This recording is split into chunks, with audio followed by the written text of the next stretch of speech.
September 15, 1945, Camp Marseille, southern France. The Mediterranean sun cast long shadows across the hastily constructed compound where 347 German women sat in neat rows, their eyes fixed on the ground, their hands folded precisely in their laps. These were not soldiers, but auxiliary workers, telephone operators, and factory supervisors who had been captured during the final collapse of the German war machine. They believed their ordeal would be brief, that their captors would soon recognize their civilian status and send them home to rebuild their shattered homeland. They had no idea that their deepest convictions about race, culture, and human dignity were about to be challenged by something as simple as a plate of food. Before we dive into this story, make sure to subscribe to the channel and tell me in the comments where you're watching from. It really helps support the channel. What followed would transform these women from bitter, defeated prisoners into something entirely unexpected. Advocates for the very people they had been taught to despise, forever changed by the simple act of sharing a meal. The morning air carried the scent of olive trees and dust when Sergeant James Washington stepped out of the mess tent, wiping flour from his dark hands on a clean apron. At 26 years old, the former cook from Birmingham, Alabama, stood 6 feet 2 inches tall with broad shoulders that had carried both the weight of Alabama cotton and the responsibility of feeding 2,000 prisoners of war. Washington had arrived at Camp Marseille 3 weeks earlier as part of the Quartermaster Corps, specifically assigned to manage food preparation for the growing population of German civilian detainees. "Another beautiful day in paradise," said his assistant, Private Robert Johnson, a thin 19-year-old from Detroit who had learned to cook in his grandmother's kitchen before the war called him to service. Johnson carried a clipboard thick with requisition forms and menu plans, his careful handwriting documenting every meal served to their charges. Washington surveyed the compound with the practiced eye of a professional. The French had constructed Camp Marseille in the spring of 1945 to house the increasing number of German civilians and auxiliary personnel captured during the Allied advance. Unlike the massive prisoner camps in Germany itself, this facility had been designed with more consideration for basic human dignity. Wooden barracks housed the women in groups of 20, with adequate sanitation facilities and a medical station staffed by French doctors. The camp population consisted entirely of women between the ages of 18 and 55, most of whom had worked in communications, logistics, or administrative roles for the German war effort. They were not combatants in any traditional sense, but their capture had been deemed necessary by Allied intelligence services seeking information about German industrial capabilities and communication networks. In the administrative offices, Captain Patricia Reynolds reviewed the morning reports with characteristic efficiency. The 34-year-old nurse from Boston had been assigned as the camp's medical officer, but her responsibilities had expanded to include general welfare monitoring for the female detainees. Her wire-rimmed glasses reflected the morning light as she studied nutrition charts and psychological assessment forms. "The German women are still refusing to eat," reported Lieutenant Sarah Collins, a translator from Ohio who had spent the previous 2 years working with displaced persons throughout liberated Europe. Collins spoke fluent German and had become the primary liaison between the camp administration and the detainees. "It has been 5 days now. They will accept bread and water, but they refuse any meal prepared by the colored soldiers." Captain Reynolds set down her pen and removed her glasses, pinching the bridge of her nose. The situation had become increasingly problematic. Military regulations required that all prisoners receive adequate nutrition, but the women's refusal to eat meals prepared by black soldiers created both a practical and moral dilemma. The camp's kitchen staff consisted of 8 African-American soldiers, all trained cooks who had been specifically selected for their skills and professionalism. "What exactly are they saying?" Reynolds asked. Collins consulted her notes. The group leader, a woman named Greta Hoffmann, claims they cannot eat food prepared by what she calls unclean hands. She insists that proper German women cannot accept nourishment from such sources. The others seem to follow her lead completely. Among the prisoners, 31-year-old Greta Hoffmann had emerged as an unofficial spokesperson for the group. Before her capture, Hoffmann had supervised a communications center in Munich, coordinating telephone exchanges for German military units across southern Germany. Tall and angular, with blonde hair pulled back in a severe bun, she carried herself with the rigid posture of someone accustomed to authority. Hoffman had been captured, along with her entire staff, when American forces overran their facility in late April. Unlike many of her fellow prisoners, she remained unrepentant about her role in the war effort, maintaining that she had simply been doing her duty as a German citizen. Her influence over the other women stemmed partly from her former rank and partly from her unwavering adherence to the ideological principles that had governed German society during the war. "We are German women," Hoffman declared during the prisoners' daily assembly, her voice carrying across the compound with practiced authority. "We will not compromise our dignity or our principles, regardless of our circumstances. Our captors may control our movements, but they cannot force us to abandon everything we believe about proper conduct and racial hierarchy."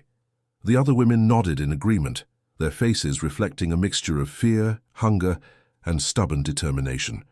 Among them was 23-year-old Maria Weber, a former telephone operator, whose round face had grown gaunt during their week of limited nutrition.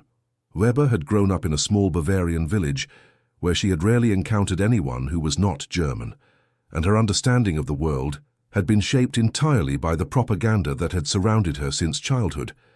Next to Weber sat Ingrid Müller, a 42-year-old factory supervisor from Cologne who had overseen the production of radio equipment throughout the final years of the conflict. Müller's hands bore the permanent stains of factory work, and her practical nature made her question whether their stance was sustainable. Yet she remained silent, unwilling to challenge Hoffman's leadership openly. In the kitchen tent, Sergeant Washington prepared the morning meal with the same attention to detail he had brought to every cooking assignment since joining the army. The menu consisted of scrambled eggs, bacon, fresh bread and coffee, simple but nutritious fare that exceeded standard military rations. Washington took pride in his work, understanding that proper nutrition was essential for maintaining both physical health and morale among the prisoners. "It does not make any sense to me," Private Johnson said as he seasoned a large pot of eggs. "We are offering them better food than most folks back home are eating. My grandmother would have called this feast."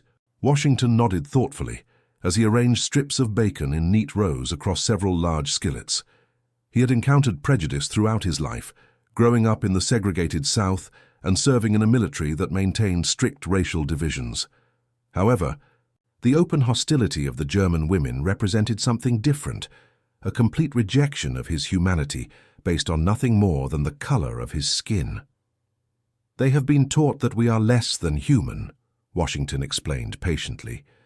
"The German regime spent years telling people that some folks are worth more than others. It is going to take more than a week to change minds that have been poisoned for so long." Despite the rejection, Washington continued to prepare meals with the same care and professionalism he had always maintained. Military regulations required that prisoners receive adequate nutrition, and he was determined to fulfill his duties, regardless of their attitudes toward him. Captain Reynolds called a meeting with the camp's senior staff to address the growing crisis. The conference room was sparse, containing only a wooden table, several chairs, and maps of the local region. Present were Lieutenant Collins, Sergeant Washington, and Major Thompson, the camp commandant. Major Thompson, a career officer from Kansas, had commanded prisoner facilities throughout the European theater. At 47 years old, he had developed a reputation for fair but firm administration of military regulations. The situation with the German women represented an unprecedented challenge in his experience. "Gentlemen, ladies," Thompson began, "we need to resolve this situation before it becomes a medical emergency. These women have been consuming minimal nutrition for 5 days. Our doctors estimate they can maintain this pattern for perhaps another week before experiencing serious health consequences." "Sir, have we considered simply ordering them to eat?" asked Lieutenant Collins. "We are within our rights to enforce basic nutritional requirements." Thompson shook his head. "Force-feeding prisoners creates more problems than it solves. We need these women healthy and cooperative for intelligence debriefing. Coercion would likely make them even more resistant to providing useful information about German communication networks and industrial capabilities. Sergeant Washington shifted in his chair before speaking. "Sir, if I may suggest something, what if we tried preparing something different, something that might overcome their objections through taste rather than force?" The room fell silent as Thompson considered this proposal. "What did you have in mind, Sergeant?" "Well, sir, I was thinking about fried chicken. It is something that transcends culture, if you know what I mean. Good fried chicken has a way of bringing people together, regardless of their backgrounds or prejudices." Private Johnson nodded enthusiastically. "My grandmother always said you can judge a person by their fried chicken, and Sergeant Washington makes the best I have ever tasted." Captain Reynolds consulted her medical notes. From a nutritional standpoint, fried chicken would provide the protein and calories they need. The familiar preparation might be more acceptable than our current menu offerings. Lieutenant Collins looked skeptical. "Do we have the necessary ingredients?" "Fried chicken requires specific seasonings and cooking oil that might not be available through military supply channels." Washington smiled for the first time in days. "Ma'am, I have been requisitioning supplies with exactly this possibility in mind. We have everything we need to prepare proper Southern fried chicken for the entire camp population." Over the following 2 days, Sergeant Washington and his kitchen staff worked to prepare what they hoped would be a breakthrough meal. Washington had requisitioned additional supplies from the Quartermaster Depot in Marseille, including fresh chicken, high-quality flour, and a variety of seasonings that would elevate the meal beyond standard military fare. "The secret," Washington explained to Private Johnson as they prepared the chicken, "is in the seasoning blend and the temperature of the oil. You want to cook the chicken low and slow so it cooks through completely while developing that perfect golden crust." Johnson watched carefully as Washington demonstrated the proper technique for seasoning and breading each piece of chicken. The older soldier's hands moved with practiced efficiency, the result of years spent perfecting his craft in both military and civilian kitchens. "How long have you been cooking, Sergeant?" Johnson asked. "My mother started teaching me when I was 8 years old," Washington replied. "She said every man should know how to prepare a proper meal, whether for his family or for guests. After my father died, cooking became our family's way of taking care of each other. As word spread through the camp that something special was being prepared, even the French guards began to take notice. The aroma of seasoned chicken and hot oil carried across the compound, creating an atmosphere of anticipation that had been absent during the previous week of tension. In the German barracks, the women could smell the unfamiliar but appealing scents emanating from the kitchen area. Maria Weber found her stomach cramping with hunger as the rich aromas reminded her of feast days in her Bavarian village. Despite her loyalty to Hoffmann's leadership, she was beginning to question whether their stance was sustainable. "It smells like real food," whispered Ingrid Müller to her bunkmate, keeping her voice low to avoid Hoffmann's attention. Not military rations or camp food, but something someone actually cared about preparing. Hoffmann maintained her stern expression, but privately she was also struggling with the physical demands of their limited diet. As a former supervisor, she understood the importance of maintaining morale among her followers, but she also recognized that prolonged hunger would eventually undermine their solidarity. That evening, as the sun set over the Mediterranean, Sergeant Washington and his staff prepared to serve what they hoped would be their most important meal. Each piece of chicken had been fried to golden perfection, accompanied by fresh bread, vegetables, and fruit preserves that had been acquired from local French suppliers. Lieutenant Collins entered the German barracks to announce the evening meal.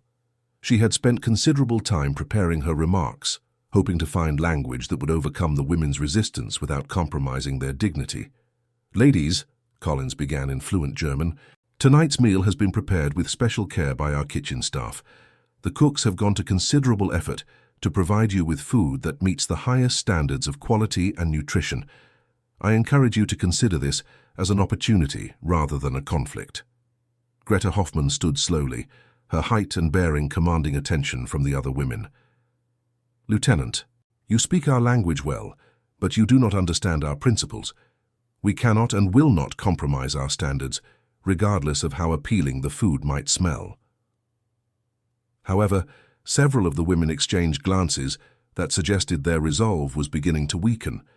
The combination of hunger, exhaustion, And the increasingly appealing aromas from the kitchen had begun to create divisions within the group that had not existed during their first week of captivity. Maria Weber found herself caught between loyalty to Hoffmann and the growing demands of her own body for proper nutrition. At 23, she had never experienced genuine hunger before, and the physical discomfort was beginning to affect her ability to think clearly about anything other than food. As the women filed toward the dining area, their usual formation seemed less precise than in previous days. Several walked more slowly, their energy depleted by inadequate nutrition. Others glanced toward the kitchen tent with barely concealed curiosity about what waited for them there. The dining area consisted of long wooden tables and benches arranged in orderly rows. Each place setting included a metal plate, cup, and basic utensils. The room could accommodate 200 people at once, allowing the camp administration to serve meals efficiently while maintaining security protocols. Sergeant Washington and his staff had arranged the evening's meal with particular attention to presentation. Each plate held a perfectly fried piece of chicken, golden brown and steaming, accompanied by fresh vegetables, bread, and a small portion of fruit preserves. The portions were generous by military standards, reflecting Washington's determination to demonstrate that the food had been prepared with genuine care and respect. As the German women entered the dining area, their disciplined formation began to show signs of strain.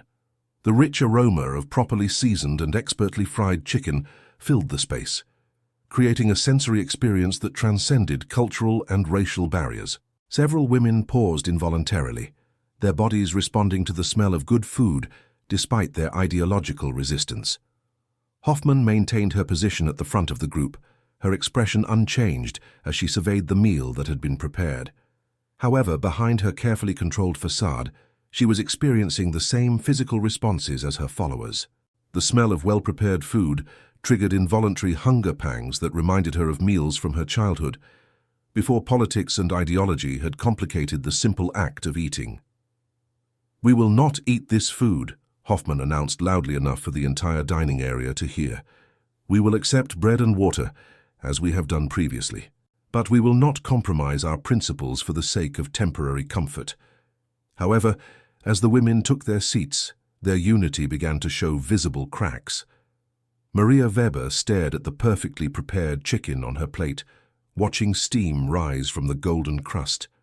Her mouth watered involuntarily, and she found herself remembering Sunday dinners with her family, when her mother would prepare special meals that brought the entire household together in celebration. Next to Weber, Ingrid Müller was experiencing similar conflicts between ideology and basic human needs. As a factory supervisor, Müller had always prided herself on practical decision-making, and she was beginning to question whether their stance served any useful purpose. The food before them represented skillful preparation and genuine effort, qualities she had always respected, regardless of their source.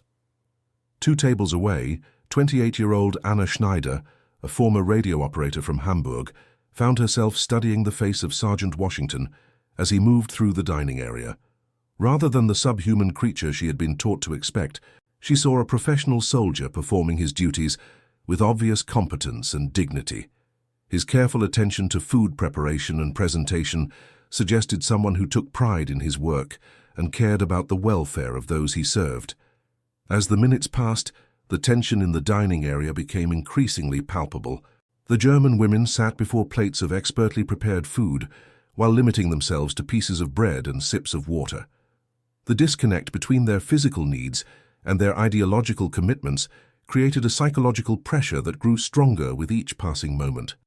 Private Johnson moved quietly through the dining area, refilling water cups and offering additional bread to anyone who requested it.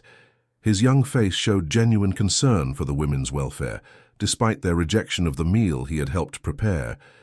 Johnson's grandmother had taught him that feeding people was a sacred responsibility, and he struggled to understand how anyone could refuse food that had been prepared with care and respect.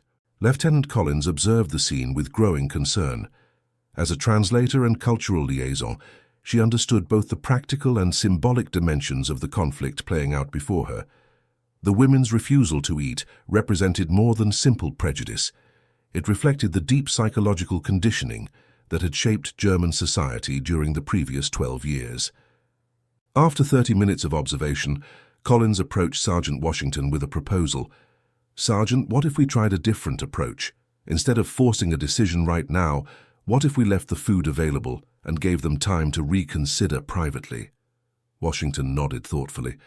"That sounds reasonable, ma'am. Sometimes people need space to make difficult decisions without feeling like they are being watched and judged." The decision was made to adjourn the meal period without forcing a confrontation. The German women returned to their barracks with the understanding that food would remain available in the dining area should anyone choose to return privately.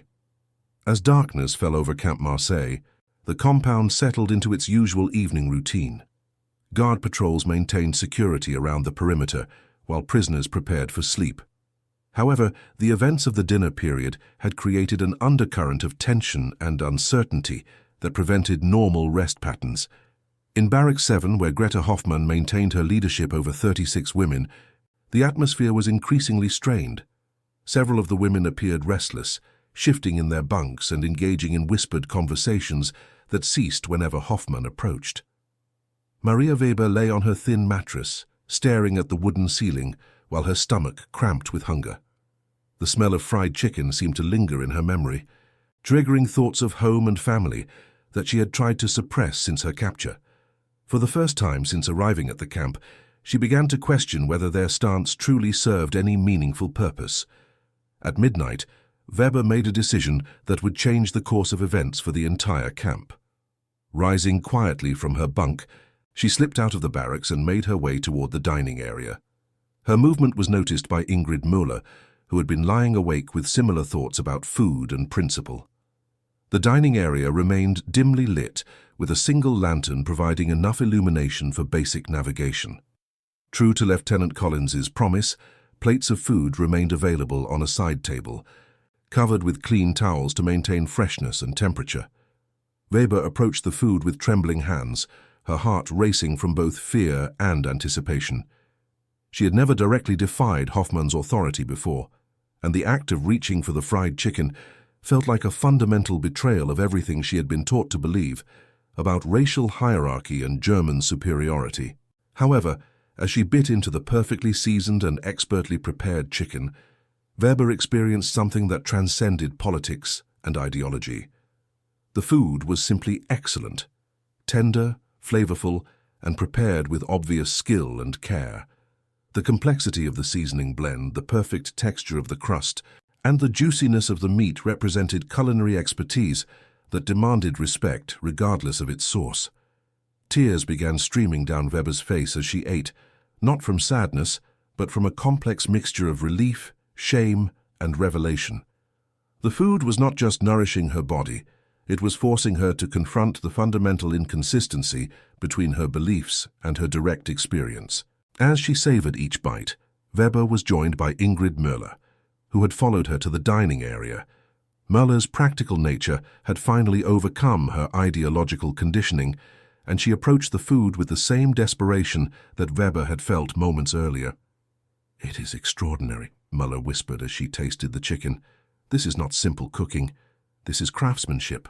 The two women ate in relative silence, each processing the implications of their decision in private contemplation. The food was undeniably excellent, prepared with skill that exceeded anything they had experienced in years. More importantly, the care and attention evident in every aspect of the meal suggested that their captors viewed them as human beings worthy of proper treatment, rather than enemies to be punished or humiliated. Over the following hour, 7 additional women made their way to the dining area, each driven by the same combination of hunger and curiosity that had motivated Weber and Müller. They ate quietly and returned to their barracks without discussion, but their actions created a precedent that would prove impossible to ignore. The next morning, Sergeant Washington arrived at the kitchen tent to find evidence that some of the German women had accepted the previous evening's meal. Empty plates and signs of consumption indicated that their strategy of patience and persistence was beginning to yield results. "Looks like we had some visitors last night," Private Johnson observed with satisfaction. "Maybe we are making progress after all." Washington smiled as he began preparations for the morning meal. Sometimes people need to make their own decisions without pressure from others. We just have to keep doing our job and let human nature take its course. The morning assembly in the German barracks was noticeably tense. Greta Hoffmann's usually confident demeanor showed signs of strain as she addressed the group. She had noticed the evidence of nighttime food consumption and recognized that her authority was being challenged by basic human needs. "Some of you have chosen to compromise your principles," Hoffmann said, her voice carrying a sharp edge that had been absent in previous addresses. "I understand that hunger creates temptation, but we cannot abandon everything we believe simply because our captors prepare appealing meals." However, her words no longer carried the same authority they had maintained during the previous week. The women who had tasted Sergeant Washington's cooking now possessed direct experience that contradicted the propaganda they had internalized about racial hierarchy and human worth. The food had been prepared with skill, care, and respect, qualities that demanded acknowledgement, regardless of ideological considerations. Maria Weber found herself unable to remain silent. "Greta, the food was prepared with genuine skill and care. Perhaps we should reconsider whether our stance truly serves any useful purpose." The barracks fell silent as Weber's challenge hung in the air. Other women who had visited the dining area during the night exchanged glances, their expressions suggesting growing support for Weber's position. Hoffmann's response was swift and sharp. "Maria, you have allowed physical weakness to overcome moral strength. The fact that food tastes good does not change the fundamental principles that govern proper conduct." However, Viola stepped forward to support Weber's position. "Greta, I have spent my entire adult life supervising workers and evaluating competence. The meal we were offered last night demonstrated professional skill and personal care. These are qualities I have always respected, regardless of their source." The debate that followed would split the German women into two distinct factions. Hoffmann maintained her hardline position, supported by approximately half of the camp population, who remained committed to their ideological principles despite the physical cost. The other half, led by Weber and Müller, began to advocate for a more pragmatic approach that acknowledged the quality of treatment they were receiving. Captain Reynolds monitored these developments through reports from Lieutenant Collins, who maintained regular contact with both factions. The medical officer recognized that the split represented an opportunity to address the nutritional crisis while also gathering valuable intelligence about German civilian attitudes and beliefs. "The division among the prisoners creates both opportunities and challenges," Reynolds explained during the daily staff meeting. "Those who are willing to eat will recover their strength and potentially become more cooperative during debriefing sessions. However, the continued resistance from the hardline faction means we still need to address the nutritional needs of approximately 170 women." Major Thompson nodded thoughtfully. "What do you recommend, Captain?" "I suggest we continue with Sergeant Washington's approach while also implementing some additional measures. We should provide basic medical monitoring for the women who continue to refuse meals, and we should consider arranging separate dining times for the two factions to reduce social pressure." That evening, the camp implemented its new dining protocols. Women who were willing to eat the prepared meals were served first, allowing them to consume their food without confrontation from the hardline faction. Those who continued to refuse the meals were provided with bread, water, and basic nutritional supplements to prevent serious medical complications. The sight of their former colleagues enjoying expertly prepared food created additional psychological pressure on the holdout faction. The women who ate Sergeant Washington's cooking appeared healthier, more energetic, and generally better cared for than those who maintained their restrictive diet. This visible contrast made the consequences of their ideological stance increasingly apparent. Over the following week, the population of women willing to eat the prepared meals grew steadily. Each evening brought additional converts who had been won over by the combination of hunger, social pressure, and growing recognition that their initial judgments had been based on prejudice rather than experience. Anna Schneider, the former radio operator from Hamburg, became one of the most vocal advocates for accepting the meals. Having worked in technical fields throughout her adult life, Schneider possessed analytical skills that helped her evaluate situations based on evidence rather than preconceptions. "I have tasted food prepared by the finest restaurants in Hamburg," Schneider told her fellow prisoners during one evening assembly. "The meals we are being served here exceed that standard in every measurable way. We are receiving treatment that demonstrates genuine respect for our welfare and dignity." Schneider's technical background gave her credibility with women who had worked in similar fields. Her endorsement of the camp's food service helped convince additional holdouts that accepting the meals did not represent a betrayal of their identity as German women. As the second week progressed, Sergeant Washington began to experiment with additional menu options designed to further demonstrate the kitchen staff's culinary capabilities. He prepared traditional Southern dishes like cornbread, collard greens, and sweet potato pie, each prepared with the same attention to detail that had characterized his fried chicken. "Each dish tells a story," Washington explained to Private Johnson as they prepared an evening meal of barbecued pork, cornbread, and green beans. "These are recipes that have been passed down through generations of my family. When I prepare them with care and respect, I am sharing something meaningful with everyone who eats them." The complexity and sophistication of Washington's cooking continued to challenge the German women's preconceptions about African American culture and capabilities. Many had been taught that Black Americans were intellectually and culturally inferior, incapable of sophisticated thought or skilled craftsmanship. However, the evidence before them contradicted these teachings in the most fundamental way possible. By the end of the second week, only 37 women continued to refuse the prepared meals.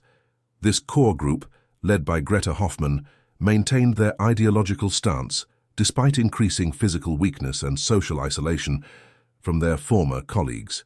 Lieutenant Collins began conducting individual interviews with women from both factions, gathering information about German civilian experiences during the final years of the conflict, while also documenting the psychological transformation taking place within the camp. "What has surprised you most about your experience here?" Collins asked Maria Weber during one interview session. Weber considered the question carefully before responding. "I think what surprised me most was discovering how many of my beliefs were based on propaganda rather than personal experience. The soldiers who prepare our food have shown more genuine care for our welfare than many German officials I encountered during the final months before capture." These interviews revealed the depth of ideological conditioning that had shaped German civilian attitudes during the war years. However, they also documented the power of direct experience to overcome even the most deeply ingrained prejudices when people were confronted with evidence that contradicted their preconceptions. As the third week began, Sergeant Washington received permission to implement his most ambitious culinary project yet, a traditional Thanksgiving-style feast designed to demonstrate the full range of his capabilities as a chef. The menu would include roasted turkey, stuffing, mashed potatoes, cranberry sauce, and pumpkin pie, dishes that required significant skill and time to prepare properly. "Why Thanksgiving food?" Private Johnson asked as they planned the elaborate meal. "Thanksgiving is about bringing people together regardless of their differences," Washington explained. "It represents the idea that sharing a meal can create understanding and community, even among people who started out as strangers or enemies." The preparation of the Thanksgiving feast required 3 days of careful work. Washington and his staff collaborated with French suppliers to acquire the necessary ingredients, including spices and seasonings that were not typically available through military supply channels. The complexity of the meal would demonstrate culinary expertise that exceeded anything the German women might have expected. As news of the special meal spread through the camp, even some of the hardline holdouts began to show signs of wavering commitment. The prospect of expertly prepared traditional American food created curiosity that transcended ideological boundaries. Greta Hoffmann recognized that her authority was facing its greatest challenge yet. The combination of prolonged hunger, social isolation, and the prospect of an elaborate feast had created conditions that made maintaining discipline increasingly difficult. "This is precisely what they want," Hoffmann told her remaining followers during a private meeting. "They are trying to seduce us into abandoning our principles through the promise of temporary pleasures. We must remain strong in the face of these temptations. However, even among Hoffman's most loyal supporters, commitment was beginning to waver. 3 weeks of limited nutrition had taken a physical toll that made resistance increasingly difficult to maintain. More importantly, the visible health and happiness of the women who had accepted the meals created a stark contrast that was difficult to ignore. On the evening of the Thanksgiving feast, the dining area was transformed into something approaching a celebration. Washington and his staff had arranged the tables with special care, including improvised decorations created from available materials. The meal itself represented the culmination of weeks of effort to demonstrate that good food could serve as a bridge between cultures and races. As the German women entered the dining area, those who had been eating regularly gasped with appreciation at the elaborate spread before them. The roasted turkey was perfectly golden, the side dishes arranged with restaurant-quality presentation, and the overall atmosphere suggested a celebration rather than a military meal.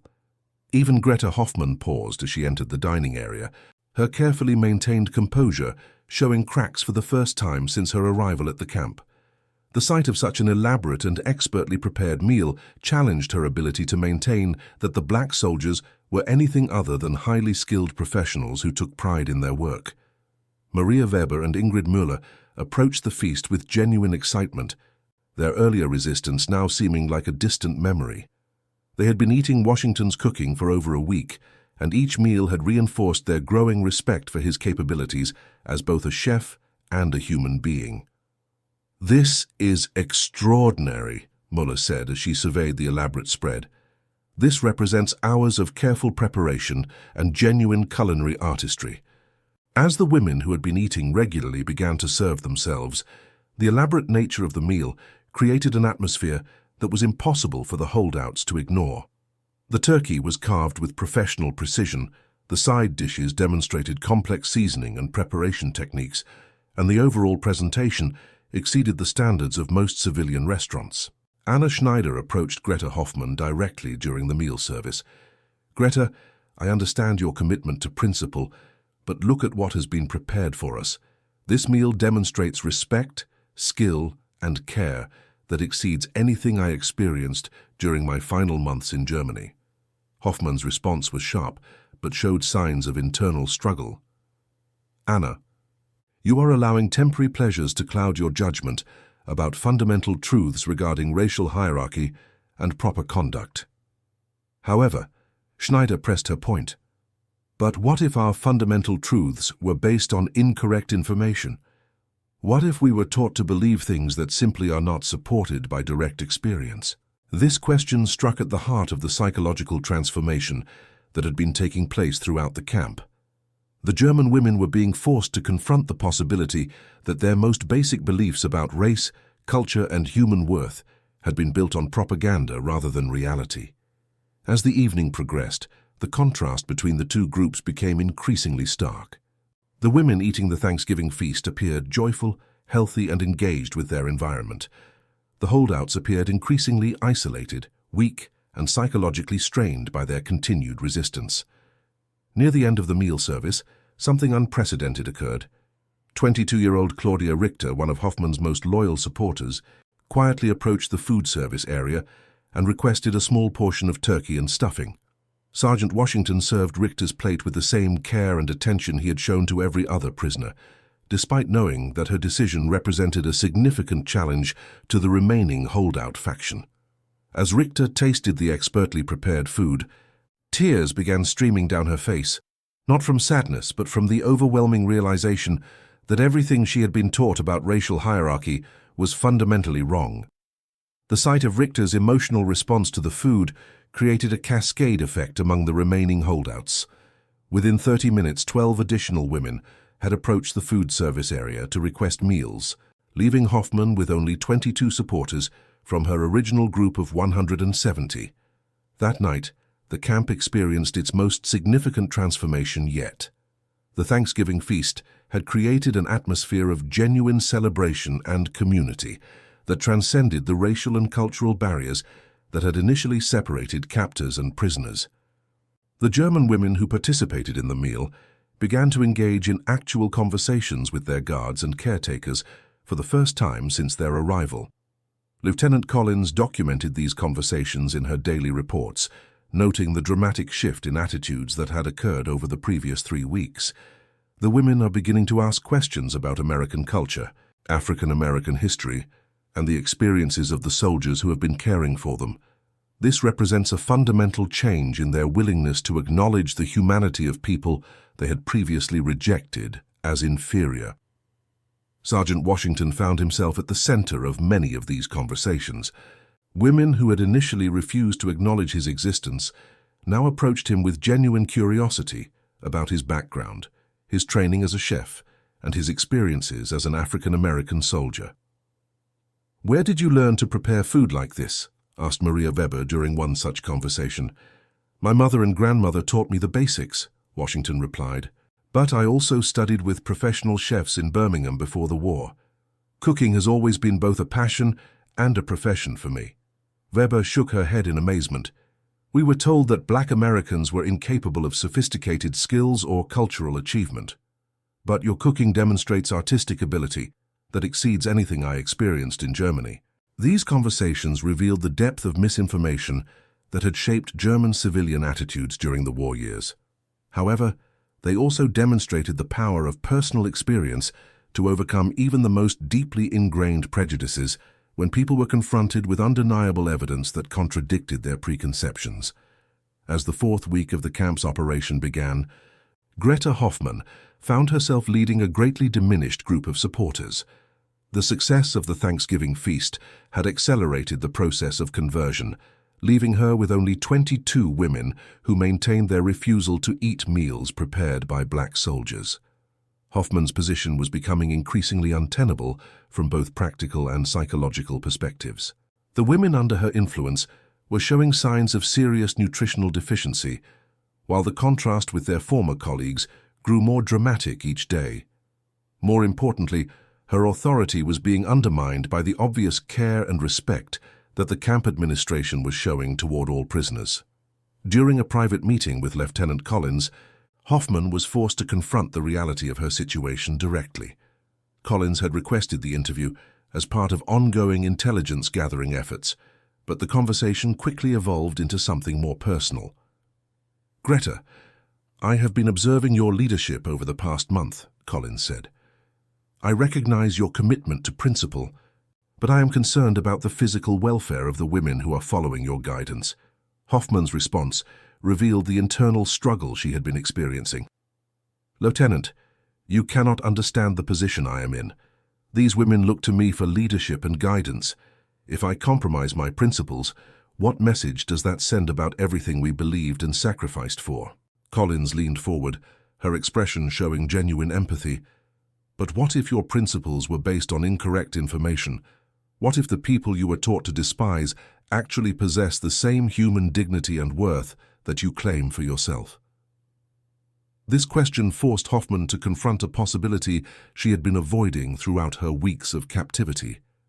The evidence of Sergeant Washington's skill, professionalism, and genuine care for prisoner welfare was impossible to ignore.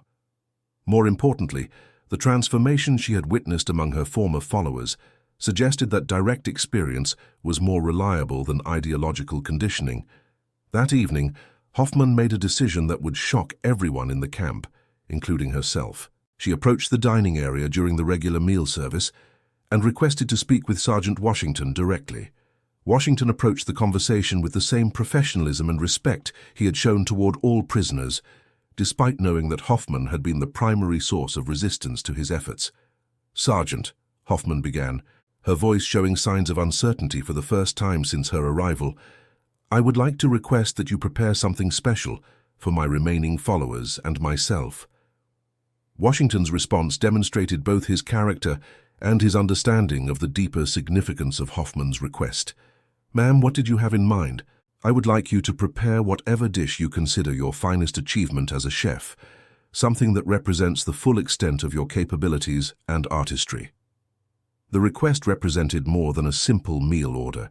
Hoffmann was asking Washington to demonstrate his highest level of skill, effectively acknowledging his professional competence and personal worth. For a woman who had spent weeks denying his basic humanity, the request represented a fundamental transformation in worldview. Washington considered the request carefully before responding. "Ma'am, I would be honored to prepare something special for you and your group. Would tomorrow evening be acceptable?" The following day, Sergeant Washington began preparing what he knew would be the most important meal of his military career. He chose to prepare his grandmother's recipe for Sunday fried chicken, elevated with techniques he had learned from professional chefs and enhanced with the finest ingredients available through military suppliers. The preparation process took most of the day, with Washington paying attention to every detail of seasoning, timing, and presentation. He understood that this meal represented far more than nutrition. It was an opportunity to demonstrate that human worth transcended racial boundaries and that excellence could emerge from any background. As evening approached, the entire camp was aware that something significant was about to occur. The German women who had been eating regularly watched with anticipation as Washington completed his preparations. Even the French guards and American administrative staff gathered to observe what many recognized as a historic moment in the camp's brief existence. Greta Hoffmann led her remaining 22 followers into the dining area with the same military precision she had maintained since her arrival. However, her demeanor was noticeably different, less rigid, more uncertain, and showing signs of genuine curiosity about what awaited them. The meal that Sergeant Washington had prepared exceeded everyone's expectations.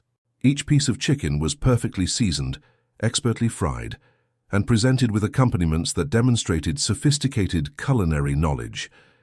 The aroma filled the dining area with scents that triggered memories of celebration and family gatherings for everyone present. As Hoffmann took her first bite of the chicken, her carefully maintained composure finally cracked completely. The food was not simply good. It was extraordinary, representing culinary artistry that demanded acknowledgement and respect. More importantly, the obvious care and attention that had gone into its preparation demonstrated a level of concern for her welfare that exceeded anything she had experienced from German officials during the final chaotic months before her capture. Tears began streaming down Hoffmann's face as she continued eating, her emotional response visible to everyone in the dining area. The other holdout women watched their leader's transformation with amazement, understanding that they were witnessing the collapse of beliefs that had governed their entire adult lives. "This is the finest meal I have ever eaten," Hoffmann said, her voice breaking with emotion. "Sergeant Washington, I owe you an apology that I can never adequately express." Washington's response demonstrated both his character and his understanding of the moment's significance. "Ma'am, you don't owe me anything. I'm just glad we could finally share a proper meal together." The transformation of the holdout faction was immediate and complete. Within hours, all 22 women had acknowledged that their previous stance had been based on prejudice rather than reality. More importantly, they began engaging with their captors as fellow human beings, deserving of respect and consideration. Over the following days, the psychological atmosphere in Camp Marseille underwent a complete transformation. The German women who had initially viewed their captors with hostility and contempt now approached them with curiosity and respect. Conversations between prisoners and guards became commonplace, with many women expressing genuine interest in learning about American culture and African American experiences. Lieutenant Collins documented these changes in detailed reports that would eventually be studied by military intelligence analysts seeking to understand the effectiveness of humane treatment in prisoner management. Her observations revealed that providing excellent food, prepared with obvious care and skill, had accomplished more in changing enemy attitudes than months of interrogation and propaganda might have achieved. "The transformation has been remarkable," Collins wrote in one report. "These women have gone from complete racial hostility to genuine appreciation for the soldiers caring for them. The change appears to be permanent and sincere, not simply a matter of convenience or survival." Captain Reynolds noted similar changes from a medical perspective. "The women's physical health has obviously improved dramatically since they began eating regular meals. However, the psychological improvements have been equally significant. They appear less stressed, more cooperative, and generally more optimistic about their futures." Sergeant Washington found himself playing an unexpected role as cultural ambassador and educator. Many of the German women approached him with questions about African American history, Southern cooking traditions, and his personal experiences growing up in Alabama. "I never expected to become a teacher," Washington confided to Private Johnson. "But these women genuinely want to understand how they were so wrong about so many things." Johnson nodded thoughtfully. "My grandmother always said that good food was the best way to bring people together. I guess she was right about that." As the weeks passed, the German women began sharing their own stories and experiences with their captors. Many revealed that they had harbored private doubts about the racial theories they had been taught, but had never been exposed to evidence that contradicted the propaganda until their arrival at Camp Marseille. Maria Weber became particularly close to Lieutenant Collins, sharing details about her life in Bavaria and her gradual realization that much of what she had been taught about the world was simply incorrect. "I feel like I have been living in a dream for years," Weber told Collins during one conversation. "Not a good dream, but a nightmare built on lies and hatred. Waking up has been painful but also liberating." These conversations provided valuable intelligence about German civilian attitudes and experiences during the final years of the conflict. However, they also revealed the human cost of ideological indoctrination and the difficulty of overcoming deeply ingrained prejudices even when confronted with contradictory evidence. Ingrid Müller, with her background in factory supervision, became fascinated by the logistics and organization of the American military. She spent hours discussing supply chains, production planning, and resource management with camp administrators, gradually developing an understanding of the industrial capabilities that had enabled Allied victory. "We were told that Americans were soft and weak," Muller explained to Major Thompson during one conversation. "But your organizational capabilities and attention to detail far exceed anything I observed in German industry during my years as a supervisor." These discussions revealed another dimension of German misconceptions about their enemies. The combination of excellent food, professional camp administration, and genuine concern for prisoner welfare demonstrated capabilities that contradicted propaganda claims about American weakness and incompetence. As autumn progressed toward winter, Camp Marseille had evolved from a simple detention facility into something approaching a cultural exchange program. The transformation of the German women from hostile prisoners to cooperative residents had created opportunities for genuine understanding between former enemies. Greta Hoffmann emerged as one of the most enthusiastic participants in this cultural exchange. Her background in communications and her natural leadership abilities made her an effective intermediary between the German women and the camp administration. "I spent so many years believing terrible things about people I had never met," Hoffman told Sergeant Washington during one conversation. "Your kindness and skill have shown me how wrong I was about fundamental questions of human worth and dignity." Washington's response reflected both his personal character and his understanding of the broader significance of their interaction. "Mom, we all believe things that turn out to be wrong. The important thing is being willing to change when we learn better." As winter approached, military planners began making decisions about the long-term disposition of the German civilian prisoners. Many would eventually be repatriated to Germany to assist in reconstruction efforts, while others might choose to remain in France or emigrate to other countries. However, the women of Camp Marseille would return to Germany carrying something unprecedented: first-hand experience of African American competence, professionalism, and humanity that contradicted everything they had been taught about racial hierarchy and human worth.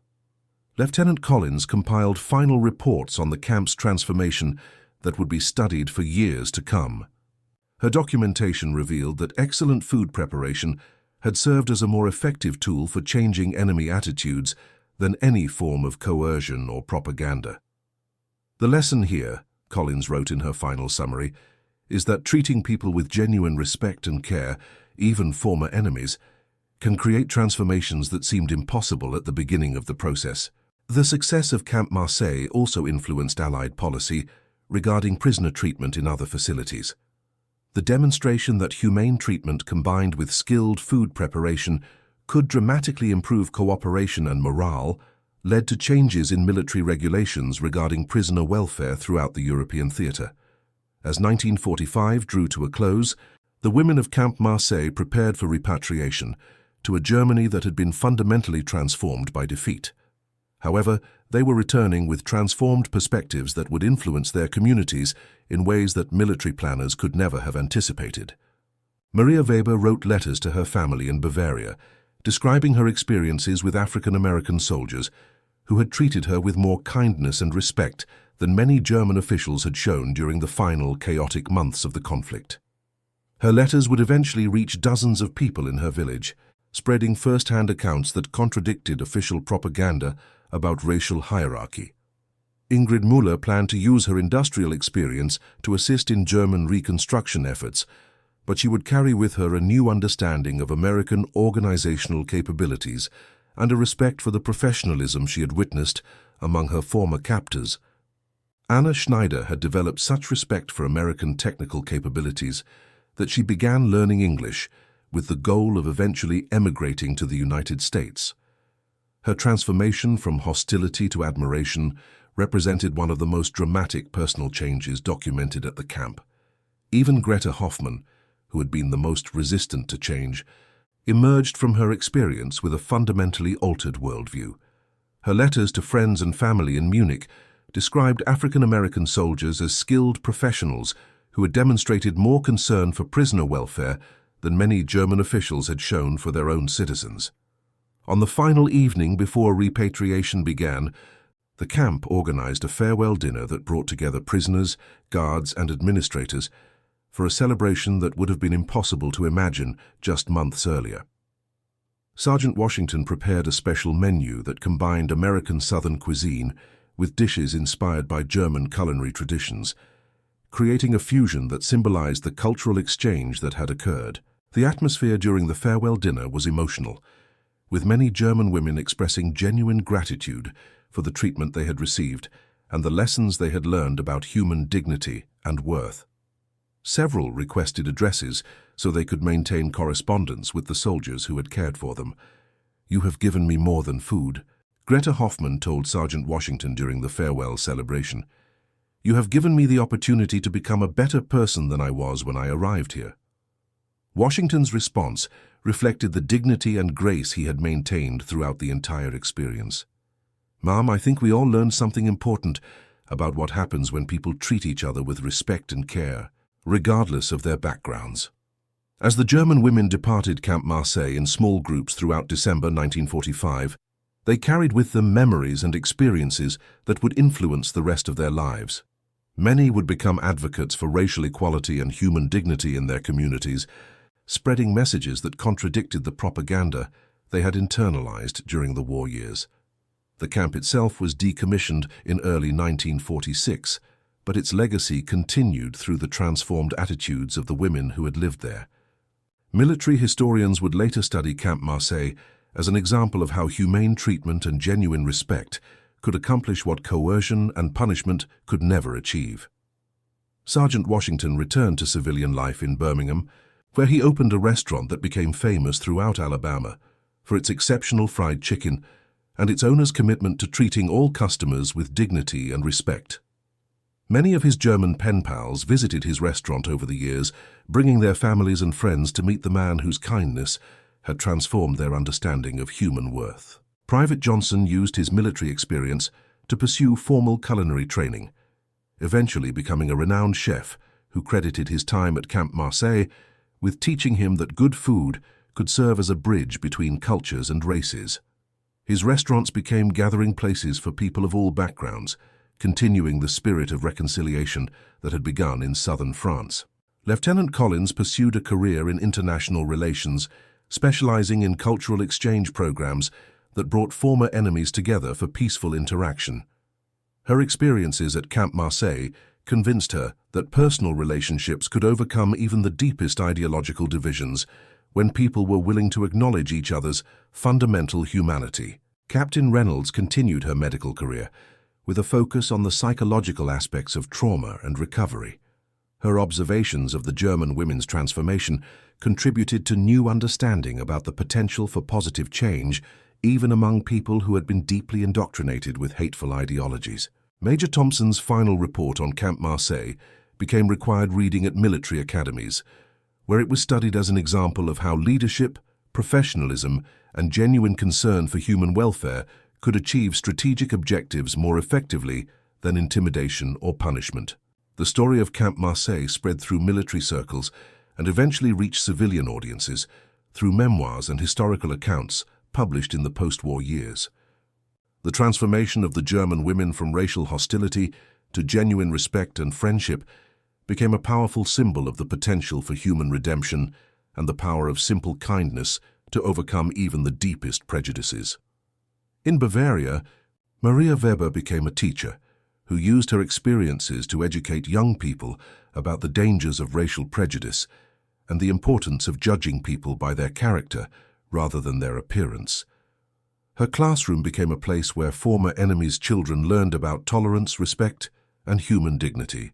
Ingrid Müller's work in German Reconstruction included efforts to build relationships with American companies and organizations, drawing on the respect for American capabilities she had developed during her captivity.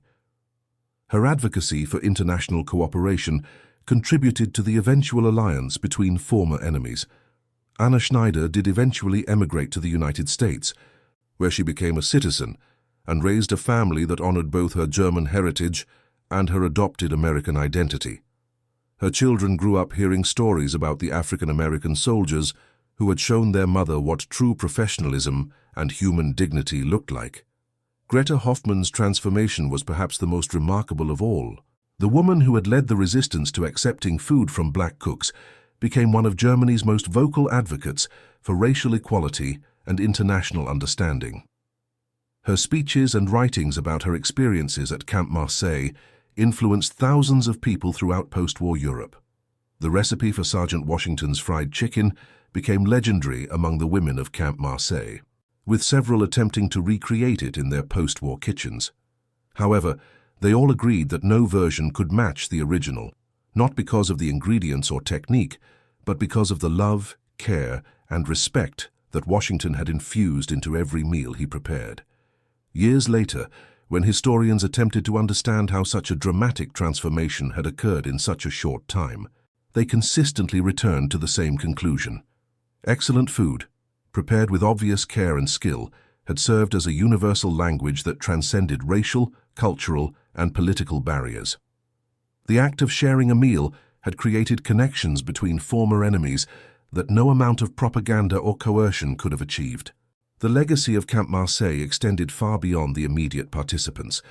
The German women's families and communities were influenced by their transformed attitudes, creating ripple effects that contributed to post-war Germany's eventual embrace of democratic values and racial equality.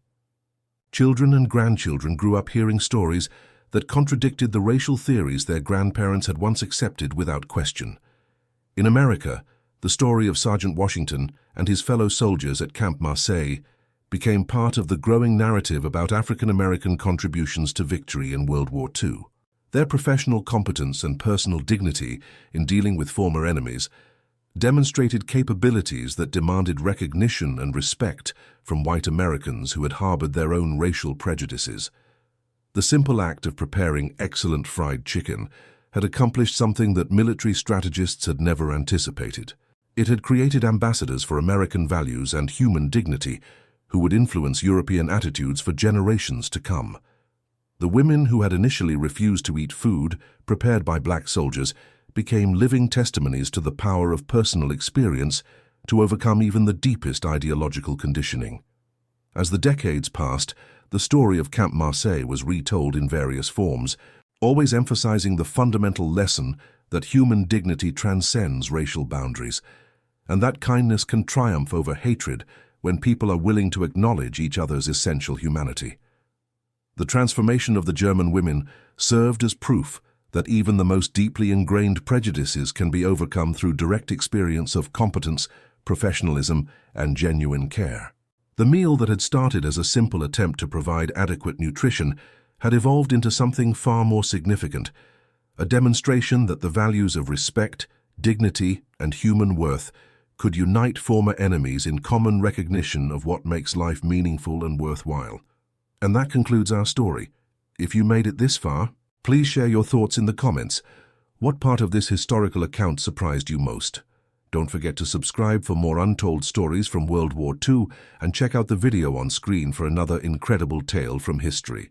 Until next time.